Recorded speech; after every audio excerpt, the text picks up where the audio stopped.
Alors c'est à Julie que je vais raconter le conte, la fameuse histoire de Toumani Diabaté.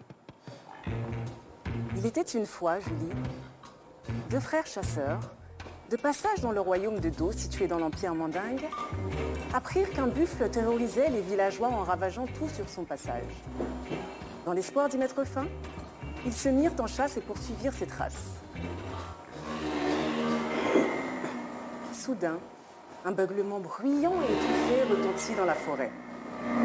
Dan Mansa Oulamba, le frère cadet, avait atteint sa cible et anéanti le redoutable buffle. L'aîné, Dan Mansa Oulani, était si fier qu'il se mit à chanter.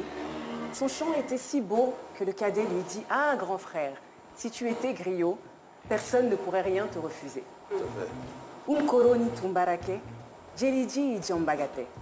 L'expression Djambagate se transforma avec le temps et donna naissance à Diabaté, qui signifie en malinké « personne ne pourra rien te refuser ». C'est ainsi que la tradition se perpétua de génération en génération et qu'en effet, rien ne résista à la 71e génération, celle de Toumani Diabaté. La kora, redoutable harpe à 21 cordes, le fils de Néné Koïta la dompta. Il maîtrisa pour cela Badjourou, la corde-mère, de se soutenir sous ses doigts habiles.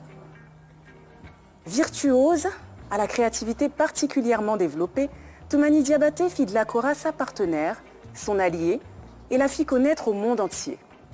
Sa passion pour elle était si grande qu'il apprit à la fabriquer lui-même et l'enseigna à ses fils et disciples.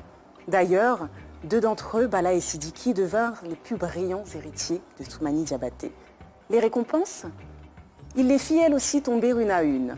Docteur à l'Université de Londres, chevalier de l'Ordre national au Mali, chevalier des arts et des lettres en France, Grammy Awards aux États-Unis, Tamani d'or, victoire de la musique, une pluie de récompenses, une pluie de bénédictions, qui n'empêchèrent pas le roi de la kora de garder les pieds sur terre. Dans toutes les contrées où il passait, sa grandeur d'âme, ses engagements culturels, sociaux et politiques étaient salués. D'ailleurs, l'ONU ne manqua pas de faire de lui son ambassadeur en 2008, et ce jusqu'à ce jour. Cependant, sorti de nulle part, un guerrier fit plier le brillant musicien. Il s'appelait Générosité, et le roi de la kora ne lui résista pas. C'est face à ce talent, mais surtout face à cette grandeur d'âme, que Sémidi s'incline aujourd'hui, en rendant hommage à celui qu'on surnomme l'artiste social. Le jour viendra. Avez-vous glissé à l'un de vos proches un jour, monsieur Diabaté? Le jour est venu. Au-delà de tous vos titres et récompenses, merci d'avoir fait honneur à Sémidi. Merci d'être l'un des plus brillants ambassadeurs d'Afrique de l'Ouest.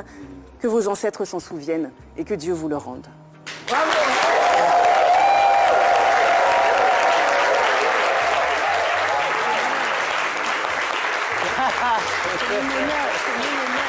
Les applaudissements sont bien trop faibles.